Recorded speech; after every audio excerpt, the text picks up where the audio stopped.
mayambu ahanamaktada pantor lamna ikop non na taram okjari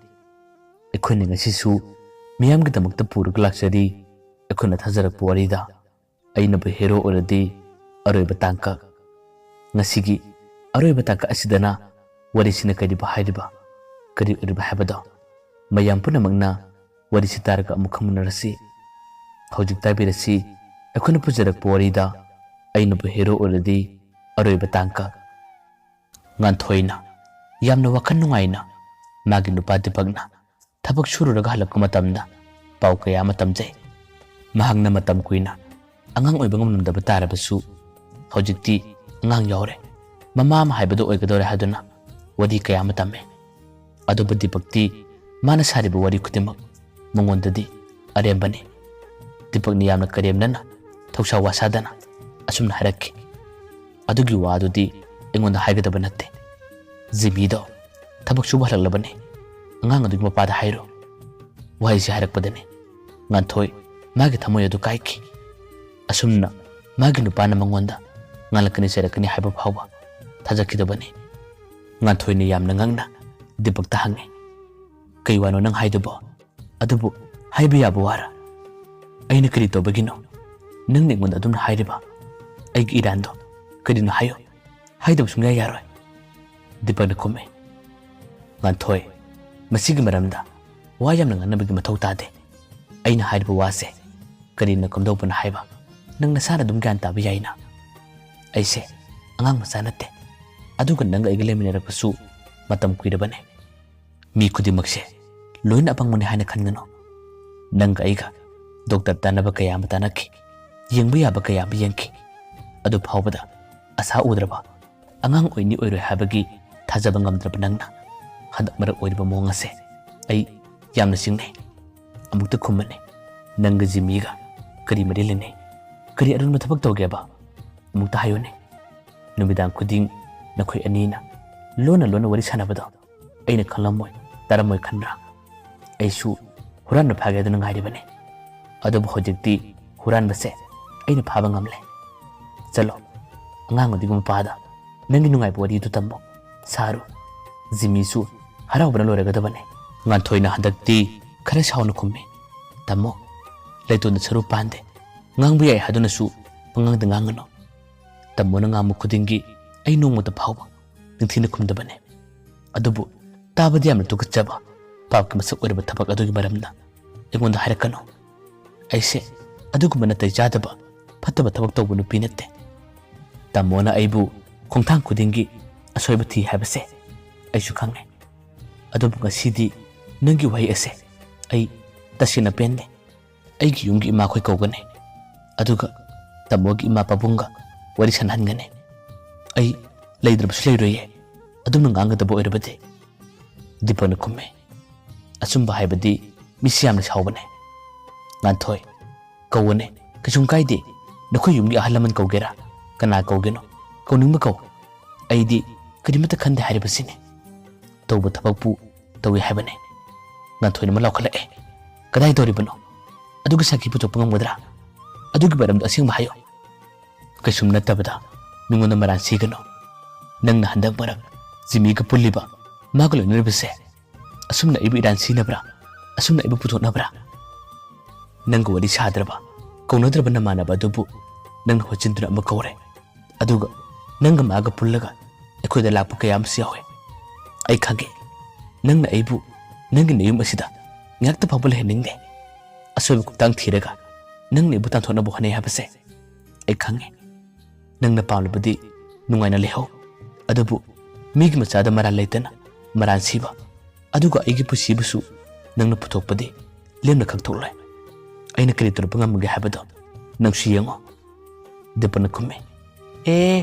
akalarin singano nang na tawba thabuktogi aina haibane hojik ai jimi de phone tawra nakhoi ani na tawba thabukto ai khalamoi khanra jimisu magi nupi yumda leiba natte asigi khudong chaba tancha lawraga nanga maga toriba thabakto ai loina khange harbisine aisi yu thae khara ngausine haduna nangna aseng tancha thiraga jimi nakhoi ani unariba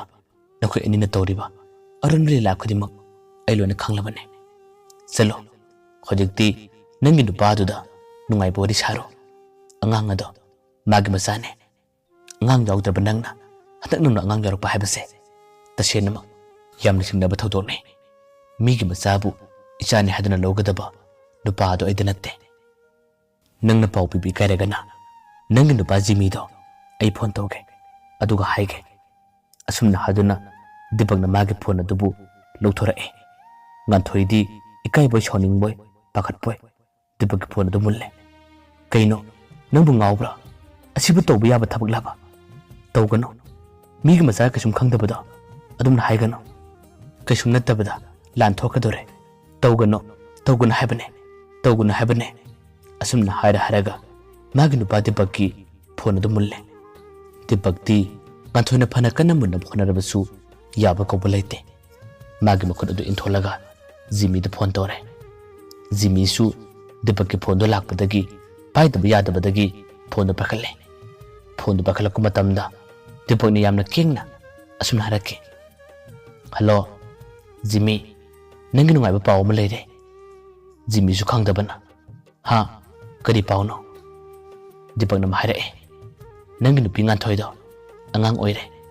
ꯃꯇꯝ ꯀꯨꯏꯅ ꯑꯉꯥꯡ ꯑꯣꯏꯕ ꯉꯝꯂꯝꯗꯕꯅꯦ ꯑꯗꯨꯕꯨ ꯍꯧꯖꯤꯛꯇꯤ ꯑꯉꯥꯡ ꯑꯣꯏꯕ ꯉꯝꯂꯦ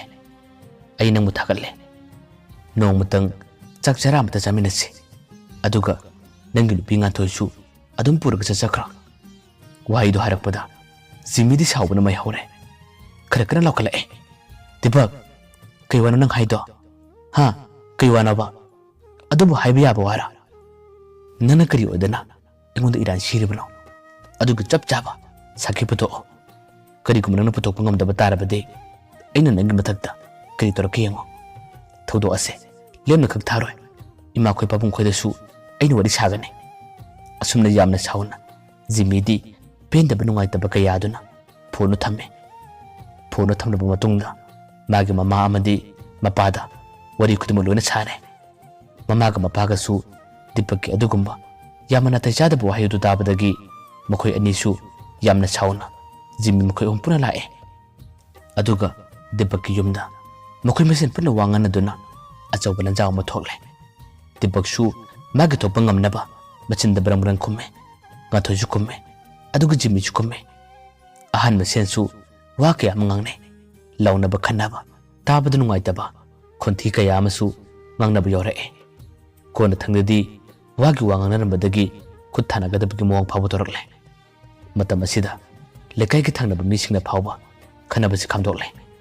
ꯀꯔꯤ ꯀꯔꯗꯧꯕꯅꯣ ꯍꯥꯏꯕꯗꯨꯒꯤ ꯋꯥꯔꯤꯗꯨꯗꯤ ꯆꯞ ꯆꯥꯅ ꯃꯦꯟ ꯇꯥꯕ ꯉꯝꯗ꯭ꯔꯦ ꯊꯣꯛꯂꯤꯕ ꯊꯧꯗꯣꯛ ꯑꯁꯤꯗ ꯗꯤꯄꯛꯅ ꯃꯥꯒꯤ ꯅꯨꯄꯤ ꯉꯥꯟꯊꯣꯏꯕꯨ ꯃꯔꯥꯟ ꯁꯤꯔꯤ ꯖꯤꯃꯤꯒ ꯉꯥꯟꯊꯣꯏꯒ ꯃꯔꯤ ꯂꯩꯅꯩ ꯉꯥꯟꯊꯣꯏꯅ ꯍꯟꯗꯛ ꯃꯇꯝ ꯀꯨꯏꯅ ꯑꯉꯥꯡ ꯌꯥꯎꯕ ꯉꯝꯗ꯭ꯔꯒ ꯑꯉꯥꯡ ꯑꯣꯏꯔꯛꯂꯤꯕꯁꯦ ꯑꯉꯥꯡ ꯑꯁꯤ ꯃꯥꯒꯤ ꯃꯆꯥ ꯅꯠꯇꯦ ꯑꯁꯤꯗꯤ ꯖꯤꯃꯤꯒꯤ ꯃꯆꯥꯅꯤ ꯍꯥꯏꯗꯨꯅ ꯗꯤꯄꯛꯅ ꯀꯟꯅ ꯉꯥꯡꯂꯦ ꯋꯥꯍꯩꯁꯤ ꯇꯥꯕꯗꯅꯦ ꯖꯤꯃꯤꯗꯤ ꯁꯥꯎꯕ ꯍꯦꯟꯕꯅ ꯗꯤꯄꯛꯄꯨ ꯐꯨꯔꯒ ꯍꯥꯏꯗꯨꯅ ꯆꯨꯞꯁꯤꯜꯂꯦ ꯃꯇꯝ ꯑꯗꯨꯗ ꯑꯇꯣꯞꯄ ꯃꯤꯑꯣꯏ ꯀꯌꯥ ꯑꯃꯅꯁꯨ ꯃꯈꯣꯏꯕꯨ ꯈꯥꯝꯗꯣꯛꯑꯦ ꯇꯁꯦꯡꯅꯃꯛ ꯑꯆꯧꯕ ꯂꯟꯖꯥꯎ ꯍꯥꯏꯕꯗꯤ ꯑꯣꯏꯔꯦ ꯃꯤ ꯑꯃꯕꯨ ꯀꯩꯁꯨꯝ ꯃꯔꯥꯜ ꯂꯩꯇꯅ ꯃꯔꯥꯟ ꯁꯤꯔꯛꯄ ꯃꯇꯝꯗ ꯁꯔꯣꯏꯗꯕ ꯀꯅꯥꯕ ꯂꯩꯒꯅꯤ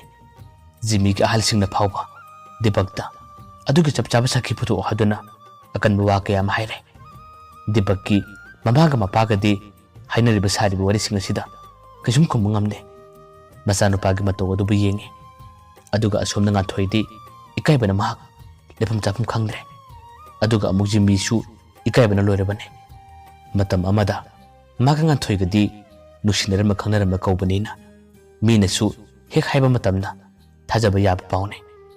ꯉꯥꯟꯊꯣꯏꯅ ꯃꯇꯝ ꯀꯨꯏꯅ ꯑꯉꯥꯡ ꯌꯥꯎꯗ꯭ꯔꯒ ꯂꯩꯔꯝꯂꯒ ꯍꯟꯗꯛ ꯑꯉꯥꯡ ꯌꯥꯎꯔꯛꯄꯗ ꯖꯤꯃꯤ ꯃꯈꯣꯏ ꯑꯅꯤ ꯃꯔꯤ ꯂꯩꯅꯩ ꯍꯥꯏꯕ ꯃꯇꯝ ꯑꯁꯤꯗ ꯊꯥꯖꯗꯕ ꯀꯅꯥꯕꯨ ꯂꯩꯒꯅꯤ ꯂꯩꯀꯥꯏꯒꯤ ꯃꯤꯁꯤꯡ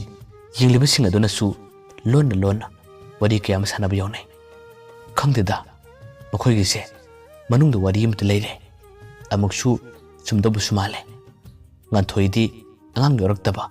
ꯑꯉꯥꯡ ꯑꯣꯏꯕ ꯉꯝꯗꯕꯁꯨ ꯃꯇꯝ ꯌꯥꯝꯅ ꯀꯨꯏꯔꯕꯅꯦ ꯃꯈꯣꯏꯁꯦ ꯗꯣꯛꯇꯔꯗ ꯀꯌꯥꯔꯛ ꯆꯠꯈꯤ ꯗꯤꯄꯛꯀ ꯃꯈꯣꯏ ꯑꯅꯤꯁꯨ ꯗꯣꯛꯇꯔ ꯌꯦꯡꯕ ꯌꯥꯕ ꯀꯌꯥ ꯑꯃ ꯌꯦꯡꯕꯅꯦ ꯑꯗꯨ ꯐꯥꯎꯕꯗ ꯑꯉꯥꯡ ꯑꯣꯏꯕꯁꯨ ꯉꯝꯗ꯭ꯔꯕꯅꯦ ꯍꯟꯗꯛ ꯃꯔꯛꯁꯦ ꯑꯩꯈꯣꯏꯅ ꯁꯨꯝ ꯎꯕ ꯃꯇꯝꯗ ꯖꯤꯃꯤꯒ ꯗꯤꯄꯛꯀꯁꯦ ꯇꯣꯏꯅ ꯄꯨꯜꯂꯦ ꯑꯗꯨꯒ ꯖꯤꯃꯤꯁꯨ ꯗꯤꯄꯛ ꯈꯣꯏꯗ ꯇꯣꯏꯅ ꯂꯥꯛꯑꯦ ꯊꯕꯛ ꯁꯨꯕꯁꯨ ꯄꯨꯜꯂꯦ ꯈꯪꯗꯦ Chingnabagi haragadi yamna chingnai. Hojik Jimmy gi nupisu yumda leba nateda. Aduna magi nupisu leitabanina. Asumna aronna tawba haibasidi amamba thabakni. Kanana khangani. Adubu yengsi kari hainabano. Asumna khanaba yenglibasing aduna su matai amada leblaga chibun ngangnabadi yawe. Kona thangdadi akanba wangangnarapadi ghendoktuna. Hojikti doctor da check chasi. Aduga angang ase kanagi masana test to ki haduna akan wapu hanaragle. Depana kumme. Aidi yeb ngamloi. Kidobagi yengadoriba. Aidi yengloye. Asumna depakti kantholaga leire. Matang asidane Jimmy di mayam mangda sopa ikaiba nangmadagi hendoktuna sauning manungaitabaduna kudakka chinsillaga dipakta khuttarame dipakpu furame mana khuttarappadagi atopa lekai gi mishingna makoibu khamdoe farame aduga Jimmy di sauba nungaitaba kayaduna khon phawba thiri nangna aiga pusibu mangnaba honai aiga pusibu matam ayambada lekha tanaba nang sille pakhang oringai matamdagi nangna aibu yengshille aduga hojiksu nupi thirba matam asida aiga pusibu mangnaba nangna sille asing ma sum singado nangna phajana hayo phajana khummo baya mang asida thoki bathudo adig maramda nangna obo singado phajana hayo karigum haida batarabadi ngasigu nubul asida aina nangmu hatkani haduna Jimmy di mamitagi ira chelaga magi kutumadubu sena tasiladuna dipakta sauna laure dipak so handakti karimata khumbangamdre mana uhubu sunataba saki phipa sungamdabanina kari mu haigane mana khumbangamdaba karimata haibangamdabadagi lekai gi ahalaman khara amana dipak mamaga mapaga amadi dipakta haire tholiba thodo ase tabadi yam tuku cheningai oiba thodo ne adabu nakhogi na chanapa dipak asina migi machada maran sire mana maran siba tarabasu tholiba thodo asig maramda mana karimata haiba ngamde saki phiba sungamde adabu doctor leiri doctor da chalaga nakhona chinglaba leirabadi phasana yengbusu yai aduga mana uhoba mana khangma thodo sing maramdadi karimata haiba ngamdabanina mana hairibu wase tasenam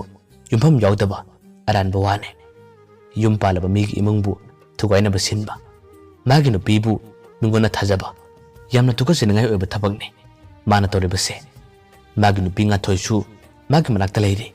athoigisu wa kaya amatare adoba dipak baran siriba makhoi anigi aron thabak kaya amagi maramda nganglibase mana uhoba sing adig maramdadi krimata haiba ngamdre aduna marangi matungina harigadi dipak po aikoina chapchana phuba yabane ngasiga thodo ase asidolo siloi nongma lekai gi ahalaman kaya amatingani asida phajana akhuna wari sanagani aduga aroibu wam sainagani asumna lekai gi ahalaman sing aduna di phajana sangtainaba wadi kaya amdi saki sauna wakan nungaita Jimmy amadi magi yumgi ahalaman sing mayumda laki mayam mangdadi sangsi sirabane chopa ikaiba amadi lekai gi mishing na sibon chibangangnabana Jimmy tasenama ikai nganthoi ikaiba magi mayedo thambam khangdrabane matam amagi nuksindaramba magi nupa oibanina hojikti mina hairibe khudingi loina pakjai numitugi numidangado nganthoi tasenama tumthaba yade aduga Jimmy su achomda chap manai tumba yaba natte kariba tawgane aiga pusida asumna adu yamna khorok thalebasi karigino ai mabu hatkane ai mabudi sodan ma hatkane haduna Jimmy khachir ga khangle magi nupire masu ngaktingi matungdagidi kanana pau tamano khangle Jimmy de kabla ga phone tora e aduga dimane yama thamoi shogna asumna harakki aini yumda laitre haduna nanga tori bathabasi karino nangna asumna toranguni habase ai thajaba ngamde yum palabi migi nupi oirba nupi adubu karigino nangna ai laitre haduna aron mathabak toriba hojikti nangi tholiba thodo asig maramna ai puna pau tare ai gi yumgi ima khoisu sauban loire ai hayengse nangi nakta lakke toramane adubu ai la arai nangna phai khaliba nang na saliba lambi do nungai na sallo angang asi yotlaga aidi ipam na sum leirage asum na kablaga rimana phone tora rimadi asingba asumba haibadudi kari no khangdabana magi pejadaba nungai taba kaya do jimi da ngala jimi su mahak mara leite haduna rimara phasana tamme adubu rimana yumda leitaba oibana jimi na hairiba khudimak rimadi thajaba ngamdre rimang haktang jimi ga wari saram libagi tungdadi kablaga adumak phone thamki rimana asumna amuk jimi do waro khibadagi jimi hojikti asawbana phataba ngamdabana ai hayeng ginumita dibak hatkani ai hayeng ginumita ma ba hatkani haduna adum sholaga leiki numitu ginumida pung baro kare hela phawbada jimi tumthabu yaba natte aduga asomna sungan thoi chap mane tumnu mahak adum kape donga lagle usi uya kholagle jimi su tulum dag misilak matamda magi mamana yamna pingna jimi ra tame ibungo paw matarabra nangbo jimi di kari no haiba khangdabana yamna pingna hange ha kari pawno ima kari torage mamana komme ibungo dipakinu pinga thoido ngasi ayukta thori yalaga siramle jimi di wairu tabada ha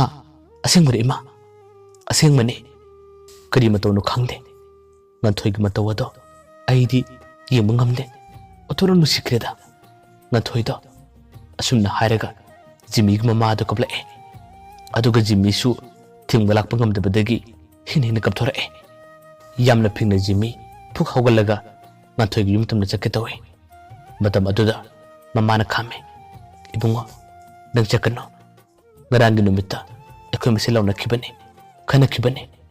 aduna asumna da satari banina ekoi chango bujare nang chakano haduna mamaduna khame asomna dibaksu magi nupi nga thoigi asibak changa dubu kolaga launa kable nga thoi aina pukchen pigluba aina oidaba wa ke am hairabadagi ngasidi nangsu khamangabduna aibu thadokuna chatlabra ai ngasidi khangle aise khwaidagi phattaba bi yaman habada ai khangle kashumara letaba nangbu aina utpi nei bikiba amadi tabra tukacharaba ahin wa ke am haikibduna ngasidi nangsu miyam mangdi kai peru khumbadagi khangmangamduduna aibu thadokuna nang chatlabra nang amukta eginak talakho nganthoi eginak talakho asumna hairaga dipak magi nupibu kolaga kabe dipak ki mamaga mapaga nasu mamu nupibu koraga adum kabe kaujabatani kari upai le wana ningamda nganthoi gi pusidi adum loiki paisa pai ina khulle haduna yamanu sikiba mangonda leiribadi awabu kutumuk phagani haduna khanjakiba nganthoi adubu jimi gi pusibu mirairuba amadi dipakni hele khalaga sakiba pusi asina magi pusi asida awaba gi mathakta awaba kaya masagonaraga adum lomki lairaba sumini honaba bu leptrabadi nongmana traga nongmadi ekhoisu nungairakpa ya haibase kaupade paisa paiba ina khunba khaktana riyobi gi pusi semanate lairaba leirambagi ina khunba leibane pumnamaktagi khwaidagi hena maru oirabana nusinaba pukchen khujen tinana hingminaba sini paisa pairabasu hingminabada waraba pukchen manadrabadi punama arembane aduga amuksu mamanaba amana koibu nupi ase lekai adugi mamanaba amana